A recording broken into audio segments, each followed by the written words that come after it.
Saint-Esprit, l'invité qui change la donne. Ça, c'est notre thématique. Ce matin, j'aimerais parler avec vous sur « Avez-vous reçu le Saint-Esprit » ? Ça, c'est une grande question. Tu peux être chrétien, donner ta vie à Jésus, et puis finalement, ne pas connaître le Saint-Esprit, ne pas expérimenter le Saint-Esprit. Alors qu'on prêche depuis plusieurs semaines sur le Saint-Esprit, et on s'attache à cette parole qu'on avait lue dans Acte 1, les versets 8, et qui nous dit « Vous recevrez une puissance lorsque le Saint-Esprit viendra sur vous. » Vous recevrez une puissance, ça va comme changer votre quotidien, changer votre vie. Il y a quelque chose de bon qui s'en vient. C'est comme Jésus disait, moi je suis venu, j'ai été avec vous, vous avez expérimenté la grâce au travers moi, mais il est nécessaire que je m'en aille parce qu'il va venir derrière moi quelque chose de plus grand, quelque chose de plus fort, quelque chose de plus puissant, puis quelque chose que vous allez pouvoir garder avec vous toute votre vie. Et c'est le Saint-Esprit. Ce matin, on achève cette série sur ce week-end de Pentecôte. On ne pouvait pas mieux tomber. On a vu les semaines passées, on a vu le Saint-Esprit qui révèle et qui libère. Le Saint-Esprit, le catalyseur des promesses de Dieu. On a vu le Saint-Esprit, l'auteur du miraculeux.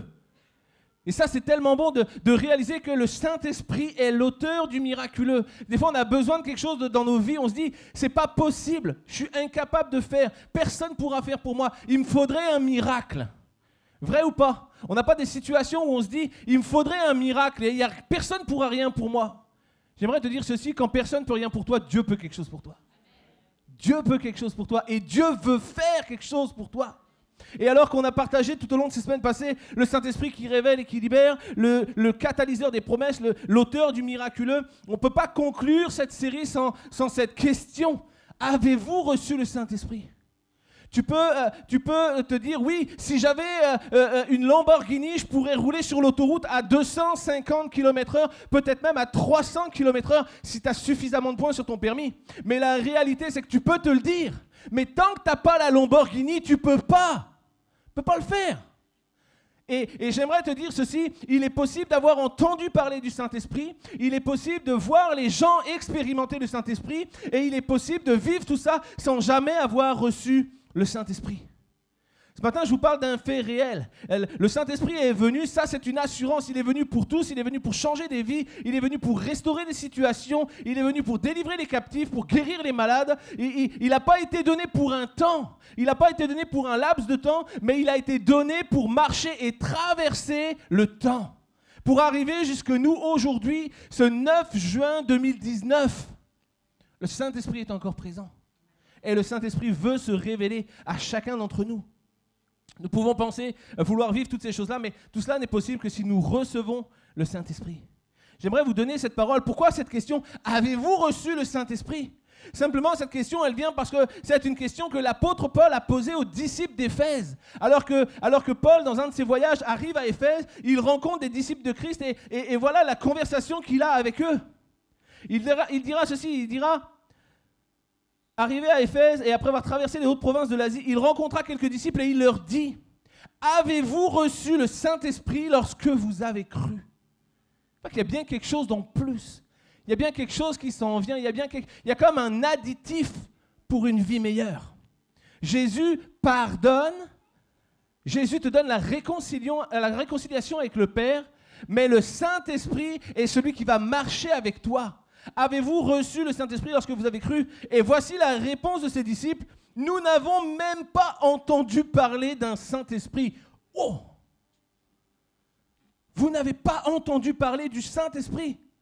Mais j'imagine Paul, mais le Saint-Esprit est venu, les disciples l'ont expérimenté, moi-même, je me bagarrais contre les chrétiens et je l'ai expérimenté, ça a changé ma vie. Et aujourd'hui, je suis là pour vous dire, vous devez recevoir le Saint-Esprit. La question ce matin, avez-vous reçu le Saint-Esprit? C'est une question que nous pouvons nous poser individuellement, mais j'aimerais te dire que la vie chrétienne a deux grandes étapes. La première, c'est la conversion. Lorsque tu décides de marcher avec Jésus, lorsque tu acceptes qu'il soit ton Seigneur et ton Sauveur, et que tu décides de le suivre pour être réconcilié avec le Père. La deuxième grande étape, c'est de chercher le Saint-Esprit, celui qu'il a dit, je vais vous l'envoyer. Il marchera avec vous. Il sera le Paraclétos. Il sera l'autre comme moi, identique à moi, avec la même force, avec la même puissance. Mais vous en serez au bénéfice à chaque jour de votre vie. Chaque jour. Nous devons recevoir le Saint-Esprit pour le voir agir. Si tu veux le recevoir, si tu veux le voir agir, tu dois le recevoir. Vous recevrez, la diapo vous le dit, vous recevrez une puissance, le Saint-Esprit venant sur vous. Lorsque Paul parle avec les disciples d'Éphèse, il réalise qu'ils ont reçu l'évangile de Christ, ils ont été baptisés du baptême de repentance, mais ils n'ont pas reçu le Saint-Esprit. Ces gens-là ne connaissent même pas le Saint-Esprit, ils n'en ont même jamais entendu parler. Quel dommage! Lorsque nous lisons le livre des Actes des Apôtres, que nous voyons tout ce que le Saint-Esprit a fait, comment il a agi. J'aimerais te dire aujourd'hui, le livre des Actes des Apôtres n'est pas un livre qui a été achevé à la dernière ligne. Le point n'est pas un point final, mais c'est un point pour dire, voici ce que les disciples ont fait les premiers, mais maintenant, écris toi-même ton propre livre des Actes, parce que le Saint-Esprit veut agir au travers de toi. C'est une réalité. Le Saint-Esprit veut agir au travers de toi. Le discours de Paul était pour les interpeller. Il dit, nous on a fait le baptême de repentance, nous on a demandé pardon pour nos péchés. Oui, c'est très bien. Le baptême de repentance, c'est ça, c'est la confession de tes péchés. C'est ta déclaration et la manifestation de ta foi en Christ pour recevoir le pardon de tes fautes et être réconcilié avec Dieu. Mais il y a un baptême qui s'en vient, le baptême du Saint-Esprit. Et le baptême du Saint-Esprit, c'est la réclamation de la puissance de Dieu dans ta vie. Pour vivre une vie forte, pour vivre une vie puissante, c'est le désir de ton cœur d'expérimenter une nouvelle dimension dans la présence de Dieu. Le Saint-Esprit. Jour de Pentecôte, ils étaient assemblés dans le lieu et d'un coup vient du ciel comme un bruit, comme un vent puissant, un vent violent et ils furent baptisés du Saint-Esprit. Le baptême du Saint-Esprit, c'est ta volonté de laisser Dieu conduire ta vie et accepter de vivre par son Esprit. Ce matin, je repose la question, as-tu reçu le Saint-Esprit? Et ce matin, je dirais, en deuxième question, veux-tu recevoir le Saint-Esprit? Parce que le Saint-Esprit est là, parce que Dieu est présent au milieu de nous par son Esprit, et son Esprit est puissant, et son Esprit t'attend, et son Esprit te réclame. Il est important de réaliser cela. Le Saint-Esprit n'est pas quelqu'un qui observe de loin.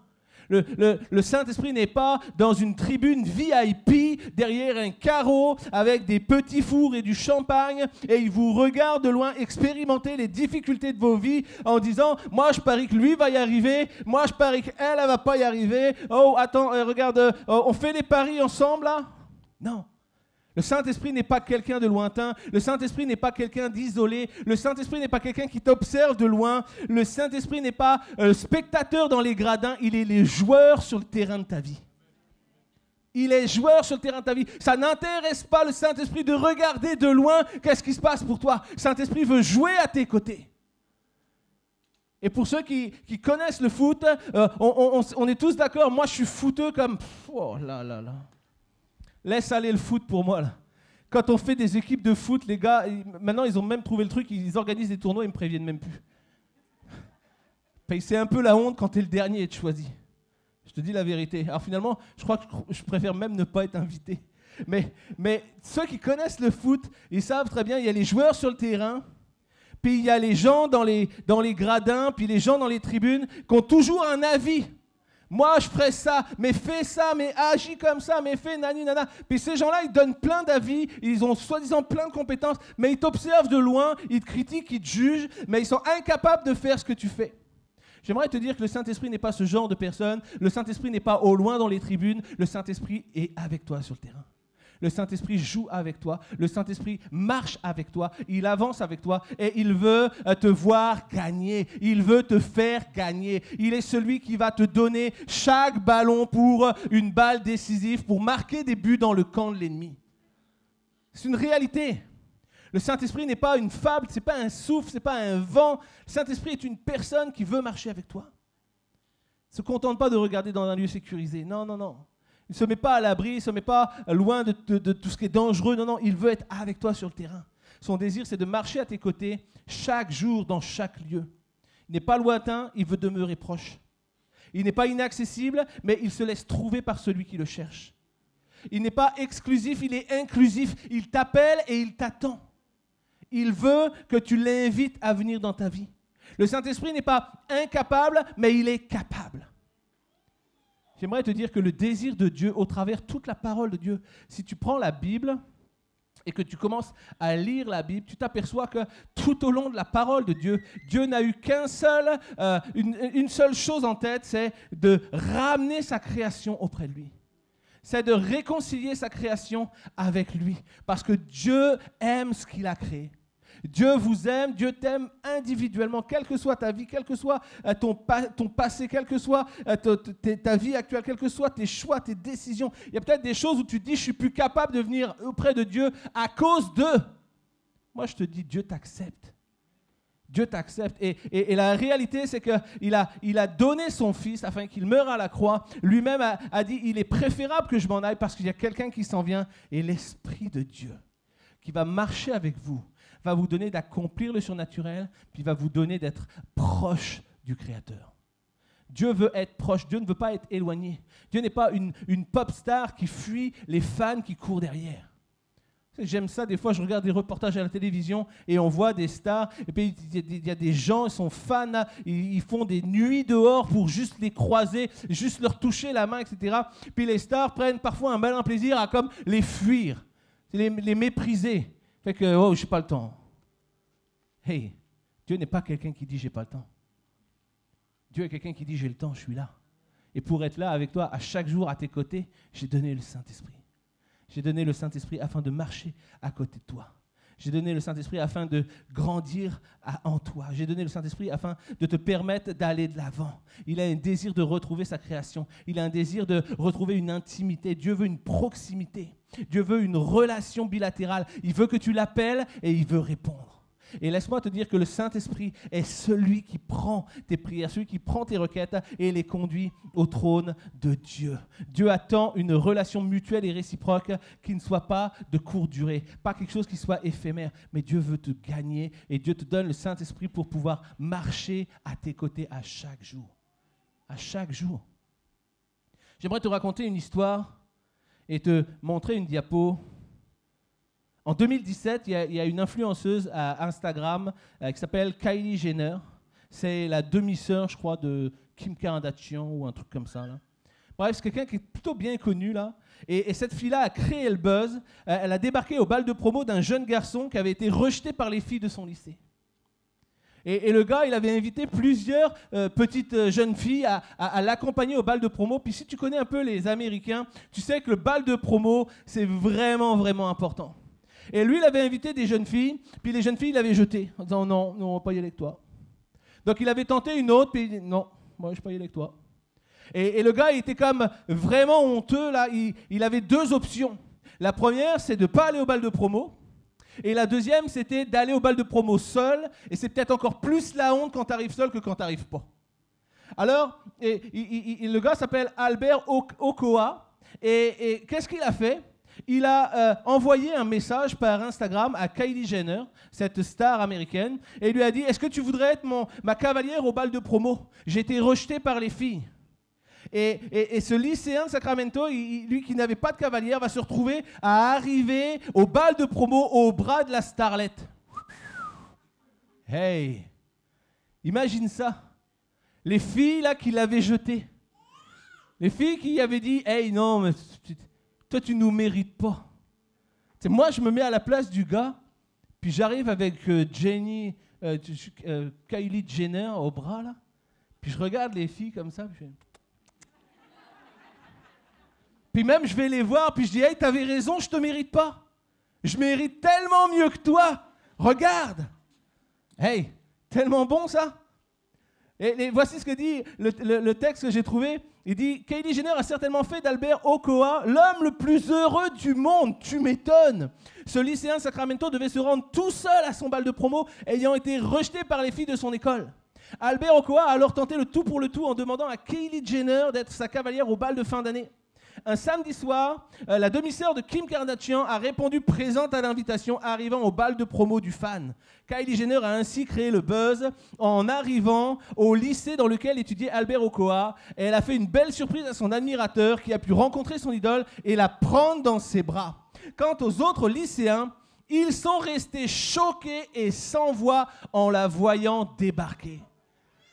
c'est le gars, ils sont tous en train de se dire, c'est moi qui a la plus belle, c'est moi qui a la plus belle, c'est moi. Et le gars, il a été jeté par les filles du lycée et il arrive avec la plus belle.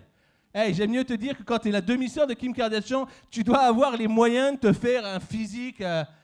Hey, les gars sont restés sous le choc. Ben, tu m'étonnes. J'aimerais te dire ceci, ce garçon avait été rejeté par les filles et le retour qu'il avait, c'est qu'ils avaient estimé qu'il n'était pas digne.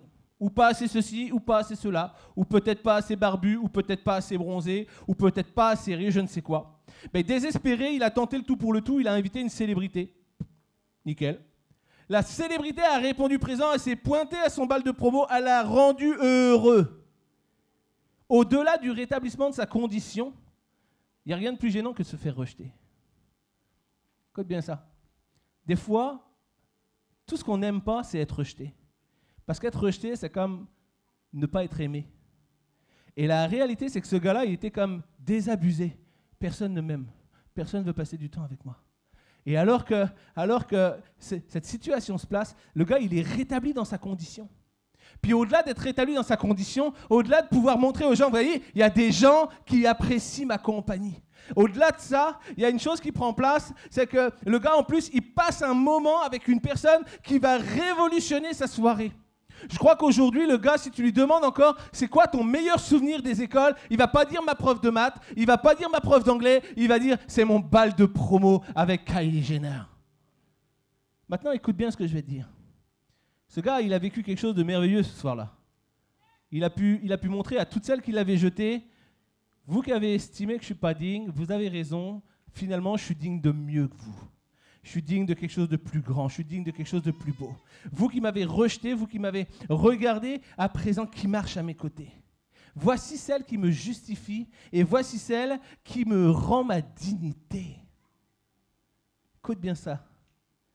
J'aimerais que tu comprennes l'essentiel. Tu vas me dire, mais je ne suis pas venu pour entendre parler de la presse people. Et je te dis oui. Mais aujourd'hui, ce passage est inspirant. Pourquoi ? Parce que peut-être que toi aussi, il t'est arrivé de te sentir honteux. Peut-être que toi aussi, il t'est arrivé de sentir des situations dans ta vie où tu as souffert. Peut-être que tu as été victime de quelqu'un, victime de quelque chose. Peut-être qu'on t'a jugé, peut-être qu'on t'a malmené, peut-être qu'on a dit des choses à ton sujet. Peut-être que tu as vécu et tu as souffert d'une quelconque situation ou d'une quelconque expérience. Et peut-être ce matin, tu entends ce message-là, puis tu dis, tiens, c'est marrant, parce que ce sentiment que le gars il a eu, c'est mon sentiment. Ou c'était mon sentiment. Et tu te dis, peut-être j'ai été comme ce garçon, j'étais dans des situations où je ne pouvais pas comprendre, mais personne n'est jamais venu rétablir ma condition. Personne n'est jamais venu rétablir ma situation. Personne n'est jamais venu me dire, si les gens ne t'aiment pas, moi je t'aime. Personne n'est peut-être jamais venu te dire, tu as vécu ça, mais moi je vais t'aider à t'en sortir. Personne ne t'a peut-être jamais proposé de dire, est-ce que je peux t'élever plus haut parce que je vois combien tu as été méprisé, combien tu as été écrasé. Je veux que tu saches une chose, si je te parle de ça ce matin, c'est parce que je veux te dire que ça c'est le rôle du Saint-Esprit. Le Saint-Esprit est celui qui vient restaurer. Le Saint-Esprit est celui qui vient transformer. Le Saint-Esprit est celui qui vient changer tes douleurs en joie. Le Saint-Esprit est celui qui vient changer tes sentiments, changer tes pensées. Celui qui vient te libérer de ton passé, te libérer de tes peines, te libérer de tes souffrances et te libérer de tes douleurs. Mais tu dois une chose. Tu dois le recevoir. Tu dois le recevoir. Lorsque Kylie Jenner est arrivée au bal de promo, Albert avait deux options. Il aurait pu dire « Hey non, finalement, ça ne m'intéresse pas ». Ou il avait l'option d'aller et de montrer aux gens « Vous ne me trouvez pas digne, vous m'accusez, vous me jugez, vous me maltraitez, vous me malmenez, mais voici ce qu'elle pense de moi ». Et j'aimerais te dire ceci ce matin, le Saint-Esprit est l'homme de la situation. Le Saint-Esprit, c'est la personne de Dieu qui vient pour passer du temps avec toi. Il vient pour changer tes instants. Il vient pour te restaurer, il vient pour te délivrer. Mais tu dois le recevoir, tu dois l'inviter en toi, tu dois t'attendre à lui comme les disciples s'attendaient à lui dans le livre des Actes. Ils étaient là, ils attendaient, ils savaient que quelqu'un allait venir. Et ils attendaient. Albert attendait Kylie. Et il savait qu'elle allait venir, il attendait. Elle a restauré sa condition. Je veux que tu saches ce matin que ce garçon a eu une surprise tellement énorme. Recevoir Kylie Jenner dans sa vie pour une soirée, C'est tellement bon. Mais tu sais, c'est quoi la fin de l'histoire? La fin de l'histoire, c'est comme Cendrillon. C'est que la soirée a passé. La soirée s'est arrêtée. Et Kylie Jenner est rentrée chez elle. Et ce garçon, le lendemain, est arrivé au lycée. Probablement. Je n'ai pas la suite de l'histoire, mais je l'imagine. Parce que c'est ce que moi j'aurais fait. Lorsque tu revois ce gars, tu vas lui dire, mais elle est où ta Kylie Jenner? Combien t'avais payé pour l'avoir à tes côtés? Et le mépris reprend place. Le jugement reprend place. Et la condamnation se réinstalle sur sa vie. Parce que Kylie Jenner est repartie. Et Albert refait face aux critiques et aux jugements de son entourage. Écoute bien ce que je te dis ce matin. Le Saint-Esprit vient pour embellir ta vie. Le Saint-Esprit vient pour changer ta vie. Le Saint-Esprit vient pour restaurer ta vie. Mais le Saint-Esprit n'a pas prévu de partir. Tu peux lui demander de partir, il restera là. Tu peux lui dire je t'aime pas, il restera là. Tu peux lui dire je veux pas de toi, il restera là parce qu'il sait qu'un jour, tu l'appelleras à nouveau. Parce qu'il est celui qui restaure les vies, celui qui restaure les situations, celui qui restaure les conditions. Le Saint-Esprit, lorsque tu le reçois, il te passe en mode de vie 2.0. La même vie mais en mieux, la même vie en plus beau. Tellement puissant de réaliser combien le Saint-Esprit veut agir dans nos vies. Alors qu'aujourd'hui nous fêtons la venue du Saint-Esprit, nous avons cette semaine encore passé et célébré également un événement dans notre Normandie. Et nous avons pu parler et fêter le 75e anniversaire du D-Day, le débarquement. On l'a célébré ça. Moi, cette semaine, justement, vendredi soir, j'étais à Deauville et j'étais dans un hôtel à Deauville et l'hôtel était rempli de vétérans américains. Et alors que je les voyais, je disais, waouh! Il est bon de réaliser que notre liberté aujourd'hui tient à des gens qui ont accepté de venir sans savoir s'ils resteraient en vie pour nous libérer. Et alors qu'on a vu cette semaine cette célébration du D-Day, on peut réaliser combien la liberté a un prix. La liberté a un prix. La liberté a un prix parce que nous vivions, à cette époque-là, nous vivions sous un joug, nous vivions sous une domination. Et le D-Day est le jour où la libération a commencé à prendre place. Le jour où l'espoir est revenu dans le cœur des Français. Waouh, il y a quelque chose qui arrive, il y a quelque chose qui se passe. C'est le jour où on a entrevu une lueur, éclairer le quotidien pour venir nous rendre libres. C'est le jour où des gens ont commencé à espérer à nouveau. Peut-être ce matin tu dis, mais moi j'espère plus en rien. Moi, je ne crois plus en rien. Quelqu'un qui veut te libérer. Ce matin, il y a quelqu'un qui veut libérer ton esprit, qui veut libérer ta mentalité. Il y a quelqu'un qui veut te dire, il y a un espoir. Il y a un D-Day qui peut prendre place pour toi. Il y a un changement qui peut s'opérer. Voici le jour de ta libération. Voici le jour de l'affranchissement. Tu ne peux ne plus appartenir à ton oppresseur. Est-ce qu'on peut réaliser ce matin qu'il y a un D-Day qui peut prendre place dans nos vies le jour de notre libération? Peut-être est-ce qu'il y a des choses dans nos vies dont nous sommes esclaves. Des choses dont nous aimerions tellement nous en séparer, mais c'est comme impossible. On retombe sans arrêt dans nos travers. Peut-être que tu es là ce matin, puis il y a des éléments qui te paraissent insurmontables ou des choses qui sont comme infranchissables. Des situations dans nos vies où on est comme prisonnier, on est comme enfermé, on voudrait sortir, des fois on a envie de crier, on a envie de taper, puis dire « je veux plus de ça ». Ben, c'est comme on est enfermé dedans. Il y a un D-Day qui veut prendre place dans ta vie. Il y a un D-Day qui peut prendre place dans ta vie. Le Saint-Esprit, mon frère, ma sœur, est celui qui change les vies, celui qui change les quotidiens. Il y a une puissance dans le Saint-Esprit, une puissance pour briser la force du péché, une puissance pour briser ce qui te tient captif, une puissance pour briser ce qui te tient éloigné de Dieu, une puissance pour briser et pour restaurer et rebâtir sur les ruines d'une vie. Quelquefois, nos vies sont comme tellement laminées, on ne croit plus en rien, il n'y a plus de possibilité, il n'y a plus d'espoir, plus de force. Ça ne changera pas, ça fait 20 ans que je suis en souffrance. Ça fait 20 ans que j'attends, 20 ans que ça ne change pas. Ou peut-être tu expérimentes des choses dans ta famille avec tes enfants, puis tu dis c'est impossible que ça change. On a atteint un point de non-retour. Peut-être dans ton mariage, tu dis moi je songe même à divorcer parce que c'est plus possible. On ne s'entend plus, Il n'y a plus de possibilité de restauration. J'aimerais te dire ceci ce matin, il y a un D-Day qui veut prendre place dans ta vie. Il y a une puissance dans le Saint-Esprit pour rebâtir sur les ruines d'une vie. Il n'y a rien que le Saint-Esprit ne puisse pas restaurer. Il n'y a rien que le Saint-Esprit ne puisse pas relever. Il n'y a rien que le Saint-Esprit ne puisse pas rebâtir. Il y a une puissance dans le Saint-Esprit pour comprendre le pardon. Il y a une puissance dans le Saint-Esprit pour comprendre la réconciliation. Il y a une puissance dans le Saint-Esprit pour comprendre le plan de Dieu pour ta vie. Est-ce que ce matin, tu as reçu le Saint-Esprit? Ce que Paul a dit aux chrétiens d'Éphèse, avez-vous reçu le Saint-Esprit? Peut-être tu as cru, puis tu te dis, mais moi, je ne vois pas de puissance dans ma vie.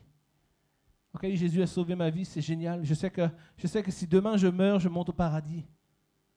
Mais je ne vis rien d'extraordinaire. Ma situation ne change pas, ma condition ne change pas. As-tu reçu le Saint-Esprit? Celui qui veut accomplir le surnaturel dans ta vie. Saint-Esprit qui te donne de comprendre et d'être libéré de l'accusation de l'ennemi. Tu as besoin de Saint-Esprit. Tu dois recevoir le Saint-Esprit. C'est comme avoir une voiture sans essence. Si tu n'as pas le Saint-Esprit, tu ne vas pas aller loin. Tu vas très vite te décourager. Tu vas très vite passer en souffrance. Et puis tu vas retomber. Mais lorsque le Saint-Esprit est là, lorsqu'il marche avec toi, tu as cette assurance de ce que Dieu veut pour ta vie. Tu as cette assurance de comment Dieu te veut, de où Dieu te veut, de pourquoi Dieu te veut. Tu n'es pas ici par hasard. Puis ce matin, tu es là, peut-être tu te dis, je n'avais jamais entendu parler de ça, mais je te dis, ce matin, tu n'es pas ici par hasard. Le Saint-Esprit veut te révéler à toi. Pendant que j'appelle les musiciens à prendre place, et je voudrais qu'on puisse achever ce temps, cette invitation au Saint-Esprit, dans ce week-end de Pentecôte. J'aimerais conclure ce message avec une parole, toujours de Paul, aux Éphésiens.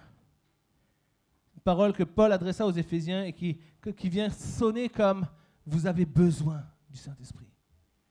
Première chose, il lui dit « Avez-vous reçu le Saint-Esprit » Nous ne connaissons même pas le Saint-Esprit. Et un peu plus loin, dans le livre des Éphésiens, Paul dira « Vous avez besoin du Saint-Esprit ». Et voici ce qu'il dira, alors qu'il parle, il dira « Faites donc bien attention » Éphésiens 5, versets 15 à 20. « Faites donc bien attention à la façon dont vous vous conduisez. Ne vous comportez pas comme des fous, mais comportez-vous comme des sages. Rachetez le temps, car les jours sont mauvais. C'est pourquoi ne soyez pas stupides, mais comprenez quelle est la volonté du Seigneur. Ne vous enivrez pas de vin. » Aujourd'hui, à l'époque, ils avaient que le vin. Mais aujourd'hui, j'aurais tendance à te dire, ça ne sert à rien de fumer des pétards. Ça ne sert à rien de t'étourdir en discothèque toutes les nuits. Ça ne sert à rien de changer de partenaire et de partenaire et de partenaire jusqu'à ce que tu trouves quelqu'un qui va éventuellement accepter ton caractère.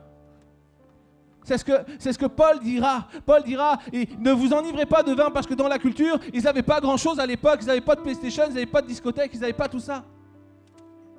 Mais Paul dira ceci, il dira, ne vous enivrez pas de vin parce que ça c'est de la débauche. Ne continue pas à vivre des passions du monde, des passions d'alcoolique, des passions de drogue, des passions de partenaires sexuels parce que ça c'est de la débauche. Mais Paul dira ceci, soyez au contraire remplis de l'esprit. Ça c'est la clé pour une vie épanouie. Peut-être tu dis, ma vie elle n'est pas épanouie. Sois rempli de l'esprit. Commence à inviter le Saint-Esprit dans ta vie. Et il continue, il dit, dites-vous des psaumes. Les psaumes, c'est les louanges, c'était les recueils des chants. Commence à célébrer Dieu pour qui il est. Commence à célébrer Dieu pour ce qu'il a fait, pour ce qu'il va faire. Commence à chanter des cantiques. Commence à célébrer Dieu de tout ton être, de tout ton cœur. Remercie constamment Dieu le Père. Au nom du Seigneur Jésus-Christ. On pourrait faire un message complet juste sur ce texte-là. Mais j'aimerais vous donner ce matin la clé. Soyez remplis de l'Esprit. Tu veux ce matin une vie transformée? Je t'invite à appeler Dieu. Je t'invite à demander son Saint-Esprit. Tu peux me dire à moi, je ne crois pas, et je vais te dire, tu as le droit de ne pas y croire. Tu as le droit. On a tous le droit ici.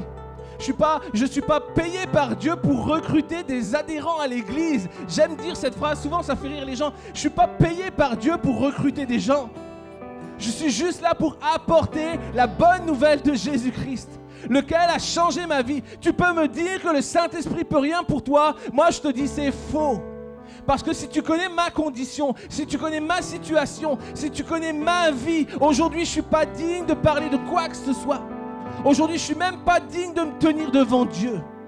Tu peux me dire que le Saint-Esprit ne pourra rien pour ta situation. Moi, je te dis, le Saint-Esprit a pu quelque chose pour ma situation. Mais tu dois l'inviter. Tu dois l'accepter. Tu dois lui confier ta vie. Tu dois lui dire, ok, j'ai conduit ma vie par moi-même tant d'années, et tant d'années j'étais dans le mur. Ok Seigneur, ce matin je te laisse ma vie. Je te laisse ma vie parce que j'ai besoin de toi. Conduis. Et je veux voir ce que ça va donner. Je veux voir ce que ça va donner dans ma vie. Je veux voir ce que ça va donner dans ma maladie. Je veux voir ce que ça va donner dans ma famille. Je veux voir ce que ça va donner dans mon couple. Invite le Saint-Esprit. Soyez remplis de l'Esprit. Le mot rempli, le grec original, c'est pléro. Et pléro, c'est s'accomplir, c'est être accompli en. C'est être rempli, c'est combler, c'est achever parfaitement.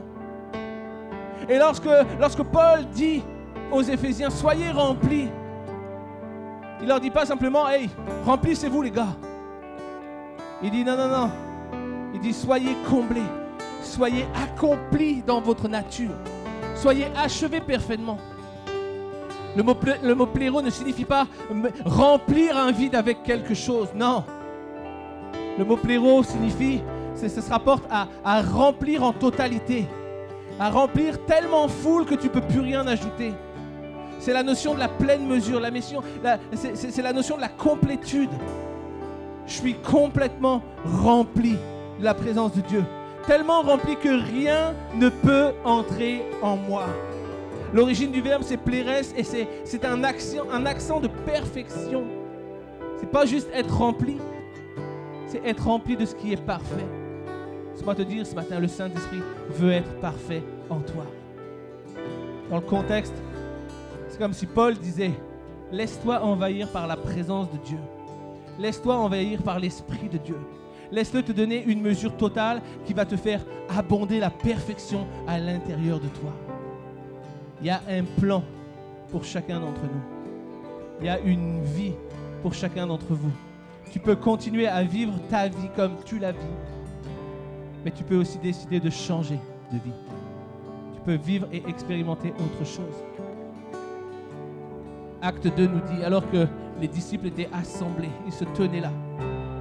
Tout d'un coup, il vint du ciel comme un bruit, comme un vent violent. Et ils furent remplis du Saint-Esprit. Et les menteurs sont devenus honnêtes. Et les timides sont devenus des prédicateurs. Et les peureux sont devenus des courageux. Et à la suite, les malades sont devenus guéris. Les brisés sont devenus restaurés. Je t'invite à lire le livre des Actes. Il y a tellement d'actions puissantes qui ont été faites par le Saint-Esprit. Ce matin, je te lance cette question. Veux-tu être rempli du Saint-Esprit? C'est le but. C'est la conclusion de ce message. Pendant qu'on va prendre un chant nouveau ce matin, je vous invite vraiment à incliner vos têtes avec moi. J'aimerais juste qu'on puisse prier ce matin. C'est ce texte qui dit, quand Dieu descend, l'atmosphère change. Peut-être l'atmosphère de ta vie ne te convient pas ce matin. Peut-être tu es là, tu dis, j'en peux plus de ma vie, j'en peux plus de ma condition. Je voudrais que ça change. Quand Dieu descend, l'atmosphère change. Il y a un transfert entre le ciel et la terre. La présence de Dieu se manifeste ici-bas. Il y a un transfert entre ciel et terre. On va prendre ce chant ensemble. Le temps pour nous d'incliner nos têtes, de commencer à prier, Seigneur, peut-être j'ai besoin de toi, peut-être je réalise ce matin à l'écoute de ce message. Peut-être aujourd'hui c'est le week-end de Pentecôte, peut-être je peux expérimenter quelque chose avec toi. Alors Seigneur, si tu peux quelque chose pour ma vie, pour ma situation, pour ma condition, je veux chanter ce chant. Je veux chanter ce chant.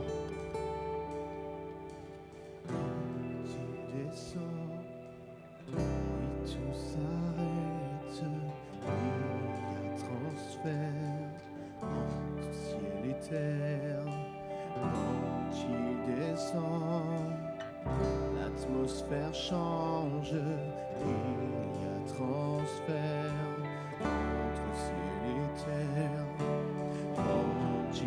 descend. Oui, tout s'arrête. Il y a transfert entre ciel et terre. Quand il descend, Quand il descend, l'atmosphère change. l'atmosphère change. Il y a transfert Transfert entre ciel et terre. entre ciel et terre. L'Esprit de Dieu descend. Quand il descend, Tout s'arrête. s'arrête. Tes combats s'arrêtent. Ta difficulté s'arrête. Tes souffrances s'arrêtent. Ta maladie s'arrête. Descend. L'atmosphère change. Si tu invites le Saint-Esprit,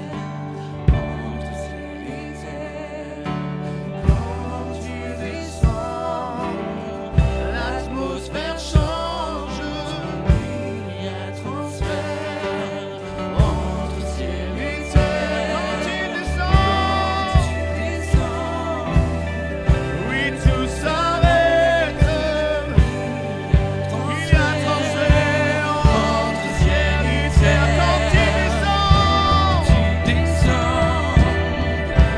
tout s'arrête. Il y a transfert entre ciel et terre. Quand il descend, l'atmosphère change. Il y a transfert entre ciel et terre.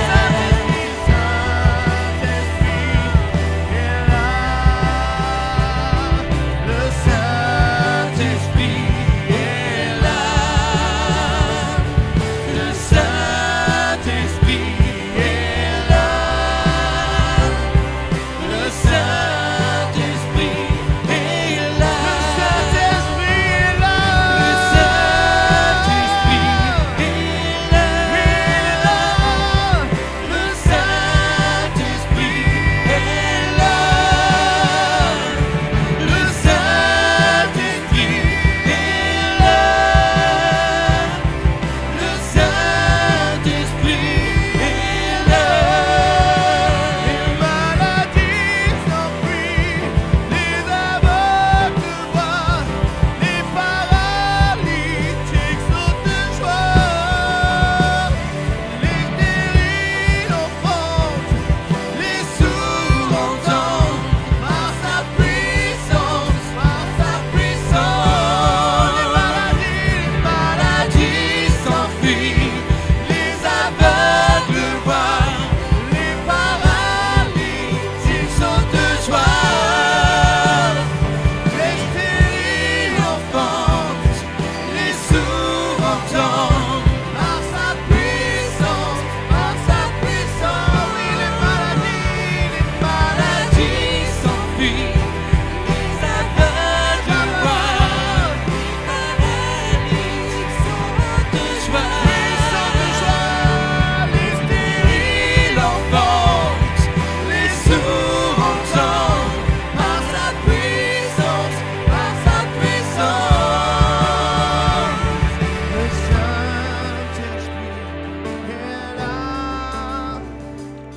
le Saint-Esprit est là. alléluia.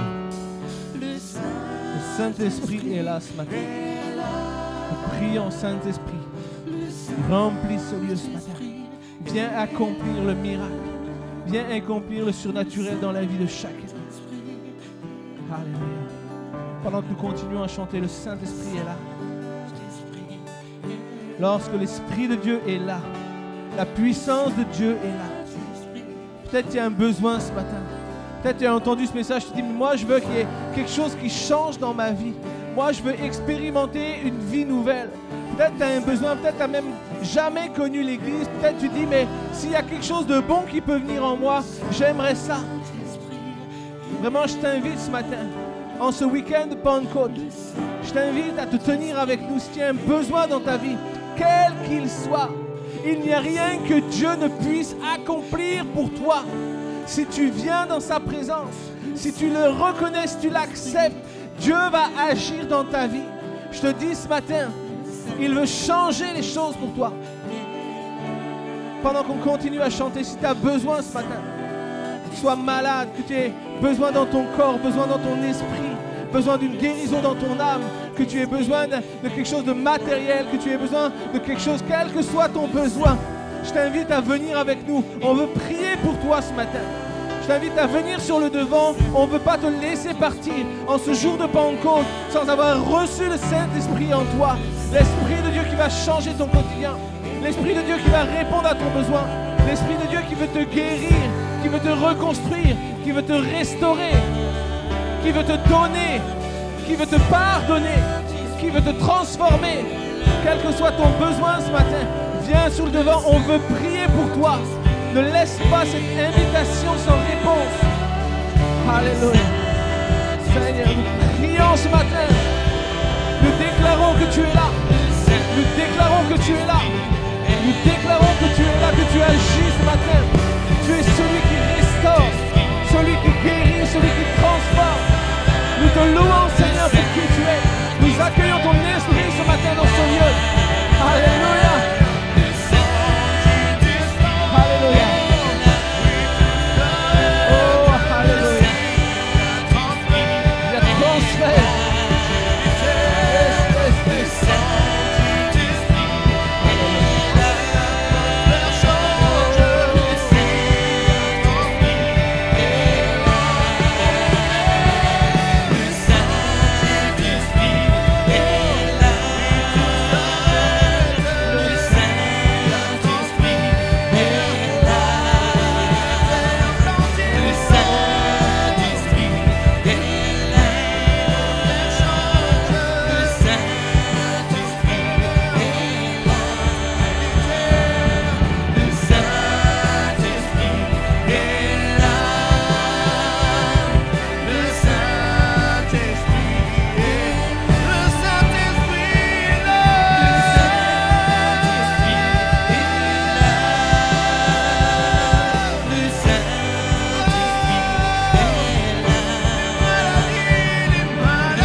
Nous accueillons le Saint-Esprit.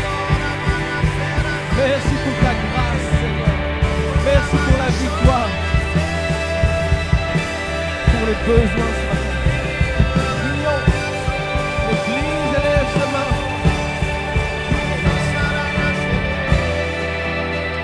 Alléluia. Yes.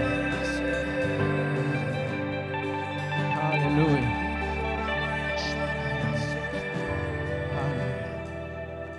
Les stériles enfantent, les sourds entendent, par sa puissance, non par la puissance d'un homme, non par la puissance d'un pasteur, non par la force d'une religion, mais par le Saint-Esprit, l'Esprit de Dieu.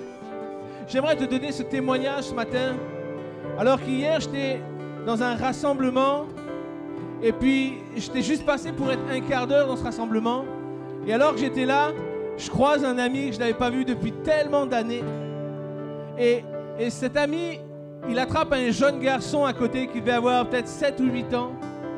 Et il me regarde et il me dit, tu vois ce gars, c'est Noah. Je dis, ok, mais c'est qui Noah? Il me dit, Noah, c'est mon fils. Je dis, hey, je m'en rappelais plus. C'est vrai, t'as un fils qui s'appelle Noah, puis t'as même un deuxième garçon derrière. C'est quoi l'histoire de Noah? Noah, c'est un enfant qui devait même pas arriver. Fait que les parents, depuis des années et des décennies, ne pouvaient pas avoir d'enfants. Puis un jour, sur une conférence, j'étais là, puis je vois sa femme qui jouait avec un petit garçon, et je lui dis, c'est marrant, j'ai une pensée pour toi. Que moi, je connaissais pas son histoire. Je lui dis, je te vois comme tu es enceinte. Et elle me regarde, elle me dit, ça fait tellement d'années, j'ai eu tellement de paroles, tellement de gens qui m'ont dit, je te vois avoir des enfants, je te vois. Elle dit que j'ai abandonné cette idée-là. Puis moi, je lui dis, non, mais je crois vraiment que je te vois comme enceinte. Puis on était en fin d'année, peut-être sur le coup du mois de octobre, fin septembre, octobre. Et Christelle, elle passe derrière moi, elle dit, oui, elle dit, tu seras enceinte avant la fin de l'année. Je dis, Christelle, tu t'enflammes là. Il reste 2 mois. Ça fait des années qu'ils attendent. Le manque de foi du pasteur. Et alors qu'on laisse avec ça ce couple, et savez-vous quoi? On recroise ce couple-là début janvier dans un autre rassemblement. Et nous, on n'avait rien vu. Alors on commençait à raser les murs. Tu sais, quand tu donnes une parole qui ne s'accomplit pas, t'as pas trop envie de recroiser le regard des gens. Et puis, on a rasé les murs pour essayer de les éviter le plus possible, jusqu'au moment où c'est eux qui sont venus nous voir. J'ai dit, wow, c'est pas bon pour nous ça. Et ils me disent, on allait partir, et ils nous disent, hey, on voulait vous voir pour vous annoncer une nouvelle. Ma femme est enceinte.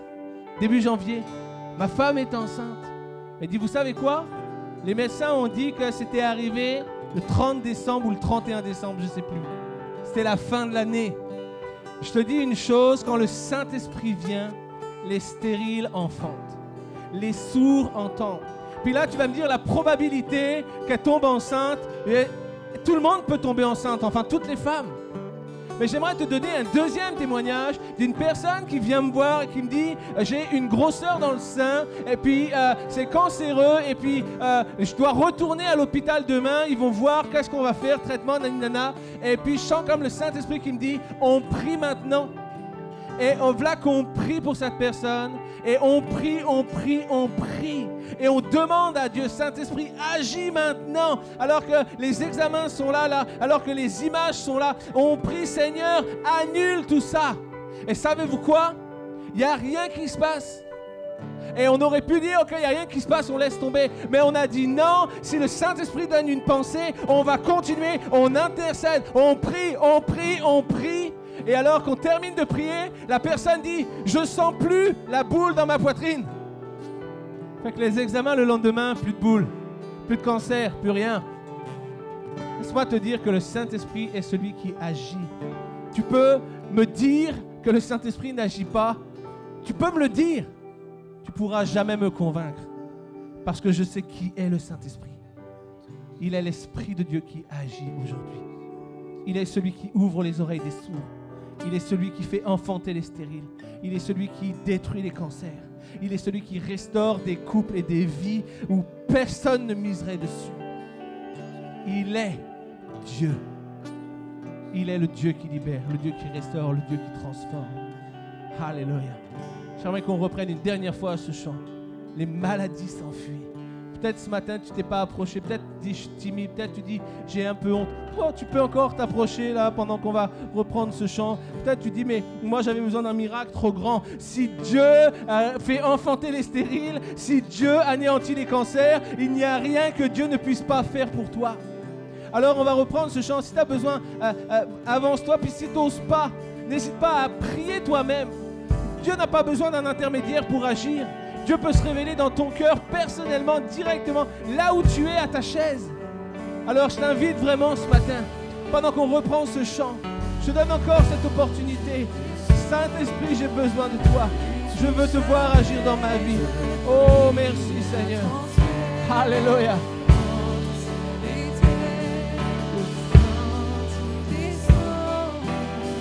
Oui, tout s'arrête. Entre ciel et terre, quand il descend, oui, tout s'arrête. Il y a transfert entre ciel et terre, quand il descend, oui, tout s'arrête. Il y a transfert entre ciel et terre, quand il descend, oui, tout s'arrête. Il y a transfert entre ciel et terre. La vie s'enfuit, les aveugles voient, les paralytiques sautent de joie. Alléluia. Les stériles entendent, Les sourds les entendent. sourds entendent, par sa puissance, par sa puissance. Les maladies s'enfuient, les aveugles voient, les paralytiques sautent de joie. Les stériles enfantent, les sourds entendent, par sa puissance, par sa puissance. Les maladies s'enfuient, les aveugles voient, les paralytiques sautent de joie. Les stériles enfantent, les sourds entendent, par sa puissance, par sa puissance.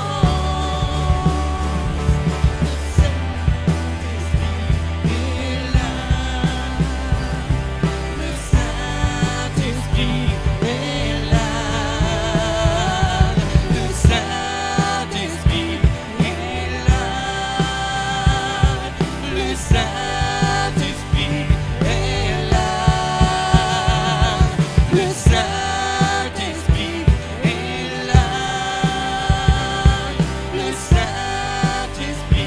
est là.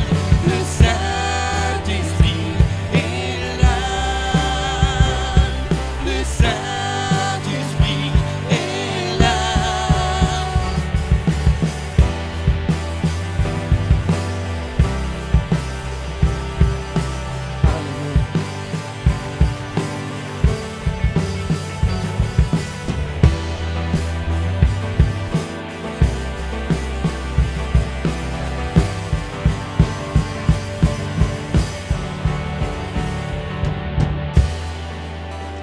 Alléluia. Est-ce que nous pouvons ensemble acclamer le Saint-Esprit ce matin? L'invité. L'invité qui change la donne. L'invité qui transforme les vies. L'invité qui libère de l'esclavage du péché. Il est le Saint-Esprit annoncé par Jésus-Christ et envoyé par Dieu pour le salut de quiconque va croire, pour changer le quotidien, changer les vies, changer les situations. Oh, alléluia. Dieu est bon. Dieu est bon. Alléluia. Yes. Merci Jésus. Amen. Alléluia.